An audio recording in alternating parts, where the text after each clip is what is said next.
Good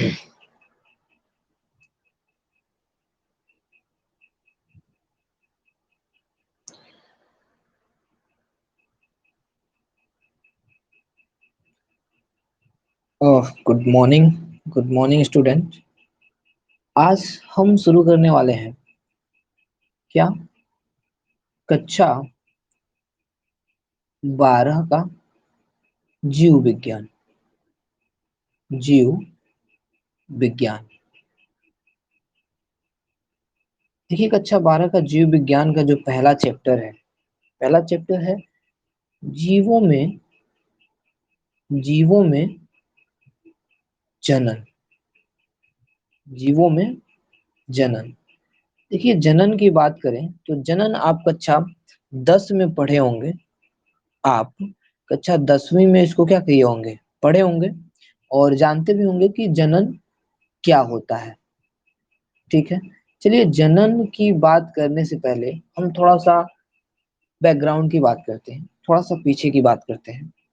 देखिए, ये जीवों की उत्पत्ति कब हुई होगी? अगर हम बात करें जीवों की उत्पत्ति बहुत पहले हुई होगी। उत्पत्ति क्या हुई होगी? बहुत पहले हुई होगी, जब ये ब्रह्मांड बना होगा। ब्रह्मांड जब बना होगा तब से जीव यहाँ पे पैदा हुए होंगे, किसी ना किसी रूप में तो जीवन आया ही होगा। ठीक है, अब बात ये है कि हम जानते हैं इस धरती पर जितने भी जीव क्या होते हैं, पैदा होते हैं या उत्पत्ति लेते हैं, उनकी एक दिन मृत्यु भी होती है। यानी जीवन जीवन मिलने के बाद, जीवित होने के बाद क्या होती है, उसकी मृत्यु भी होती है। मृत्यु भी होती है, निश्चित है। और इसी अवधि को हम क्या कहते हैं? जीवन अवधि कहते हैं। क्या कहते हैं? जीवन अवधि। कहने का मतलब क्या है कि जितने भी जीव होते हैं उन सभी की क्या होती है? जीवन अवधि होती है कि नहीं होती है? यानी कहने का मतलब कि अगर पूछा जाए कि जीवन अवधि क्या है, तो हम क्या कह सकते हैं? हम कह सकते हैं कि जीवों में जन्म से लेकर जन्म से लेकर प्राकृतिक मृत्यु, जब तक उनकी क्या होती है, प्राकृतिक मृत्यु नहीं हो जाती है, इन सभी समय को क्या कहेंगे हम? इस पूरे काल को या इस पूरे समय को हम क्या कहेंगे?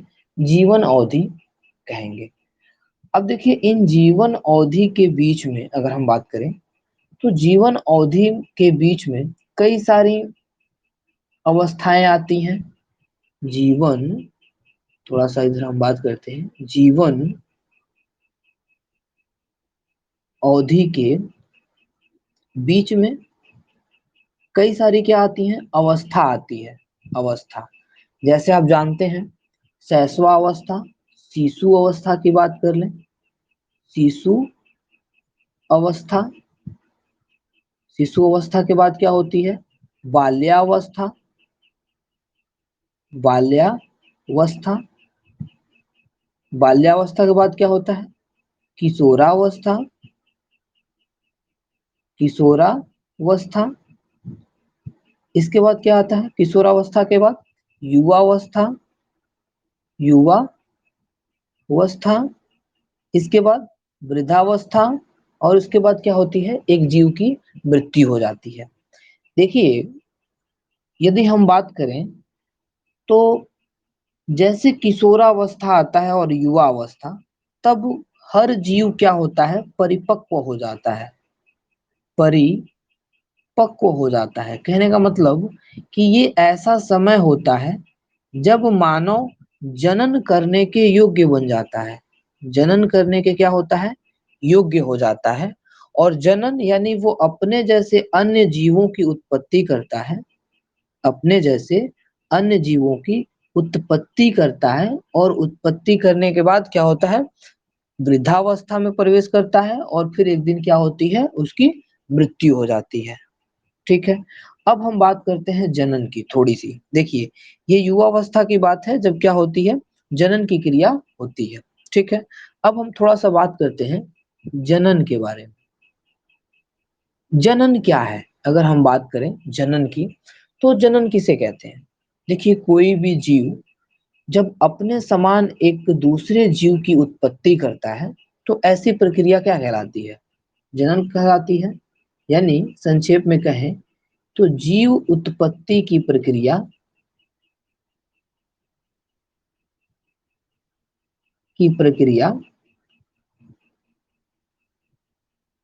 क्या कहलाती है?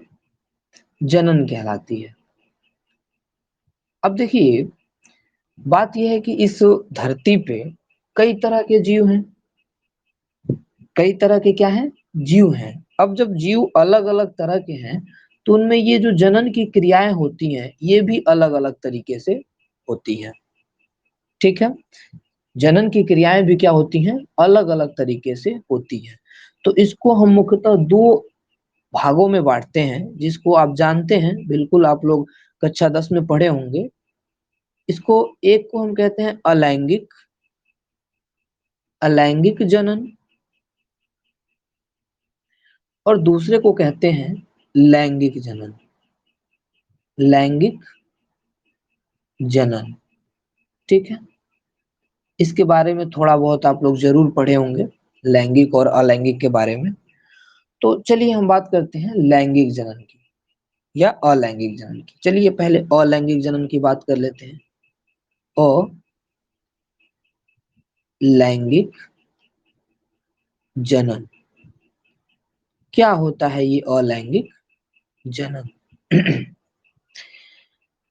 देखिए, अलैंगिक जनन में लिंगों का भेद नहीं होता है। अगर हम बात करें अलैंगिक जनन में, अलैंगिक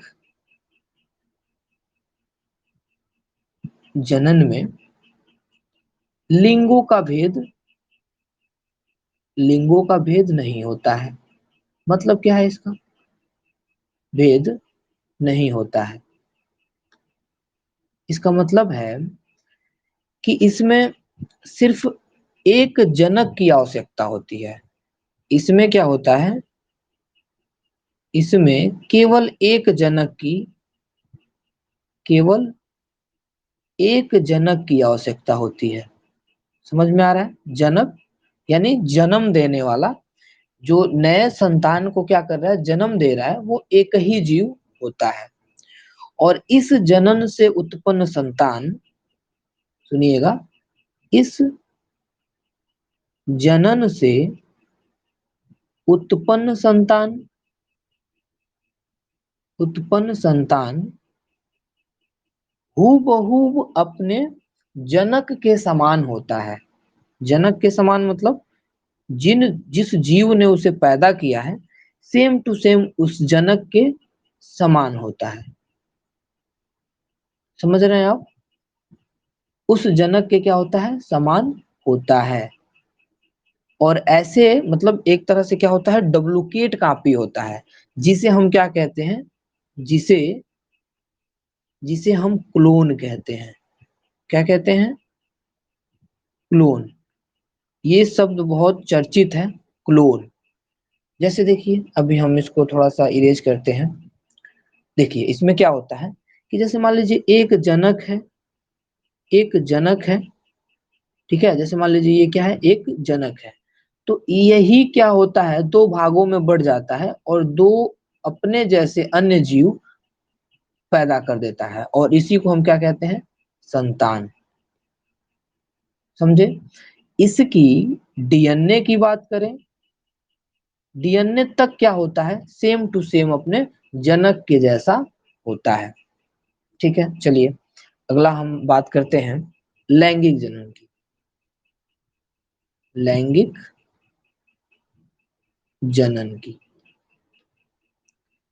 अगर बात करें हम लैंगिक जनन, तो इस जनन में देखिए दो विपरीत लिंगों की आवश्यकता होती है। दो विपरीत लिंग विपरीत लिंग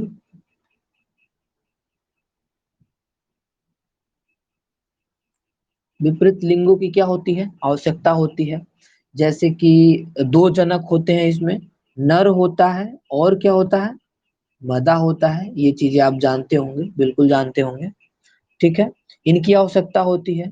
इस जनन से जो उत्पन्न शिशु होता है, जो उत्पन्न क्या होता है, शिशु, शिशु यानी संतान, जो उत्पन्न संतान होता है, ये क्या होता है, अपने जनक के समान नहीं होता है, जनक के समान नहीं होता है,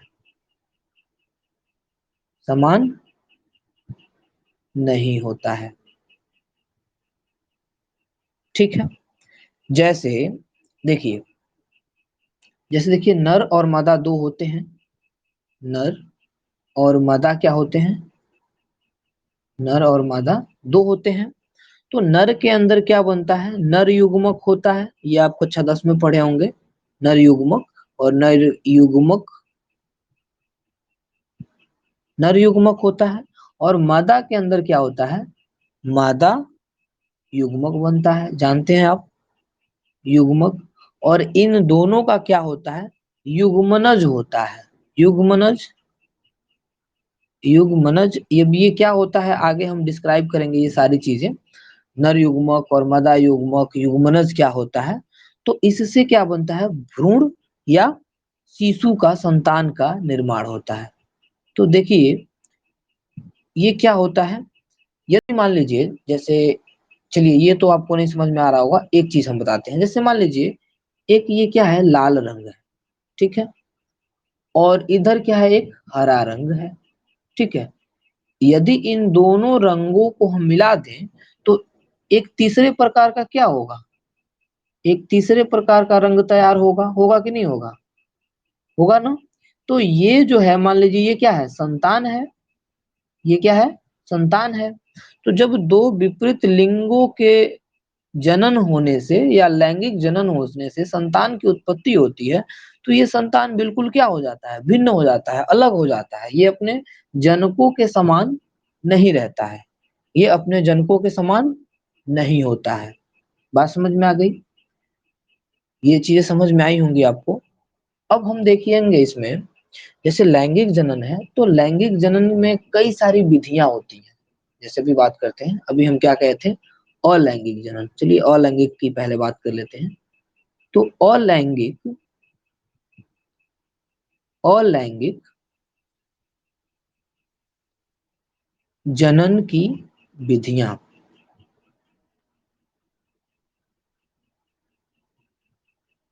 अलैंगिक जनन की विधियां, देखिए अलैंगिक जनन क्या है, पहले अभी बताए थे कि इसमें एक ही जनक होता है, इसमें दो लिंगों की आवश्यकता नहीं होती है, इसमें उत्पन्न संतान अपने जनकों के हूबहू होते हैं, यानी क्लोन होते हैं, अभी बताए थे।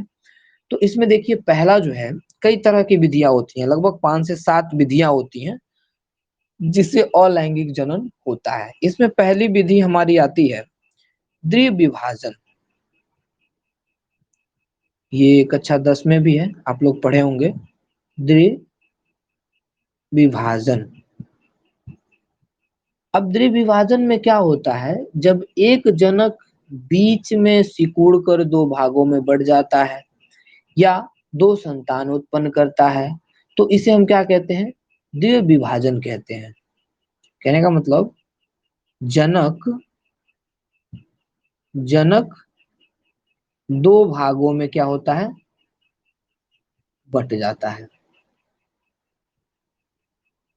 ठीक है, सीधी सी बात है, दो भागों में क्या होता है, बट जाता है। उदाहरण की अगर हम बात करें, देखिए बायोलॉजी में उदाहरण की सबसे ज्यादा महत्वपूर्ण होता है उदाहरण, और खासकर इसमें क्योंकि एग्जाम में यही पूछता है कि जैसे मान लीजिए अमीबा है, तो पूछेगा क्या कि अमीबा में कौन सा क्या होता है, जनन होता है, वो कौन सी विधि से जनन होता है। तो इस तरह के क्वेश्चन जो है आ जाते हैं। अब देखिए अमीबा, उदाहरण यहीं पे अमीबा ही होगा। कैसे, जैसे मान लीजिए अमीबा क्या होता है, ऐसे ऐसे होता है, आप जानने होंगे, देखे होंगे, और बीच में क्या होता है, केंद्रक होता है। ये अमीबा क्या होता है, बीच से सिकुड़ने लगता है, ऐसे बीच से सिकुड़ने लगता है, ठीक है। और इसका जो केंद्रक है इसे दो भागों में बंटने लगता है, ठीक है। फिर क्या होता है, कुछ देर के बाद ये बीच से बिल्कुल अलग अलग हो जाएगा, और अलग अलग होके क्या करता है, दो अमीबा ऐसे बना लेता है। ठीक है, और ये दोनों अमीबा अलग अलग होते हैं, बिल्कुल सेम टू सेम, दो अलग जीव बन जाते हैं, लेकिन होते क्या है, बिल्कुल एक दूसरे के क्लोन होते हैं, एक जैसे ही होते हैं। तो हम याद रखेंगे कि द्विविभाजन जो है इसका उदाहरण एक क्या है, अमीबा है। और सारे प्रोटोजोआ संघ के जितने भी सदस्य होंगे, ठीक है, युगलीना हो गया या कोई भी अमीबा, युगलीना, ये जितने भी प्रोटोजोआ संघ के सदस्य होते हैं, प्रोटोजोआ, जितने प्रोटोजोआ के संघ के सदस्य होते हैं, इन सभी में द्विविभाजन जनन की विधियां होती हैं। ठीक है, चलिए थोड़ा सा हम दूसरा की बात करते हैं, ये अभी पहला था, दूसरा की बात कर लेते हैं। दूसरा आता है हमारा बीजाणु जनन। बीजाणु जनन, ये भी एक अलैंगिक विधि है, बीजाणु जनन। इसमें क्या होता है कि जीव बीजाणु उत्पन्न करता है।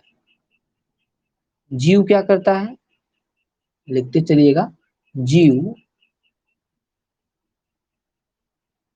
बीजाणु उत्पन्न करता है।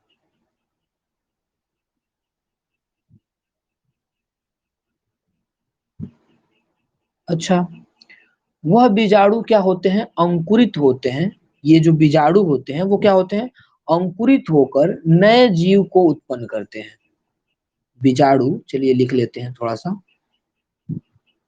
बीजाणु अंकुरित होकर नए जीव उत्पन्न करते हैं। नए जीव उत्पन्न करते हैं। ठीक, अब देखिएगा, अगर हम उदाहरण की बात करें, इसमें उदाहरण की अगर हम बात करें तो इसमें होता है पेनिसिलियम, पेनिसिलियम की कोनिडिया। ठीक है, इसको थोड़ा सा याद रखिएगा, पेनिसिलियम,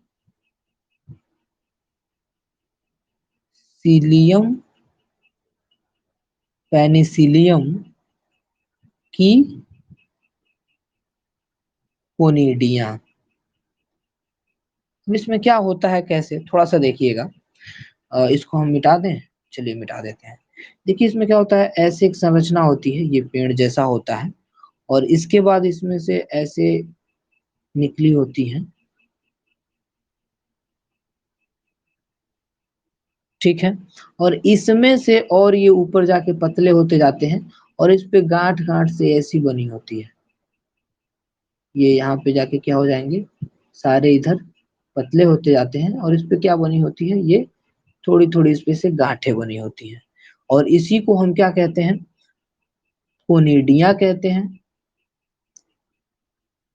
कोनिडिया,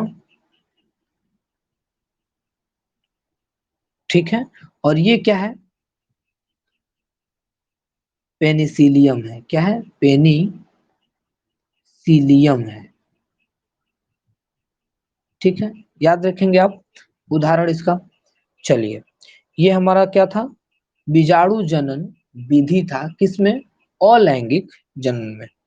चलिए अगला हम बात करते हैं तीसरे का। तो तीसरा क्या है, मुकुलन। तीसरा विधि होती है मुकुलन की। और ये मुकुलन क्या है, आइए बात करते हैं। ये भी कक्षा 10 में है, कोई बहुत बड़ी बात नहीं चल रही है अभी, ये सारे कक्षा 10 के हैं। तो ध्यान से सुनिए, देखिए इसमें क्या होता है कि जो जनक होता है, जनक यानी जो जीव को उत्पन्न करता है, जनक, उसके, जनक के शरीर में एक मुकुल बनता है। जनक के शरीर में मुकुल बनता है, सॉरी ये क्या हो गया, और चलिए इसको दोबारा लिख लेते हैं। मुकुलन, हम क्या देख रहे थे, मुकुलन। और मुकुलन में क्या होता है, जो जनक होता है, जनक के शरीर में मुकुल बनता है। ठीक है, और ये मुकुल शरीर से अलग होकर, और मुकुल क्या होता है, शरीर से अलग हो जाता है। अभी बताएंगे कैसे मुकुल बनता है। मुकुल शरीर से अलग होकर, शरीर से अलग होकर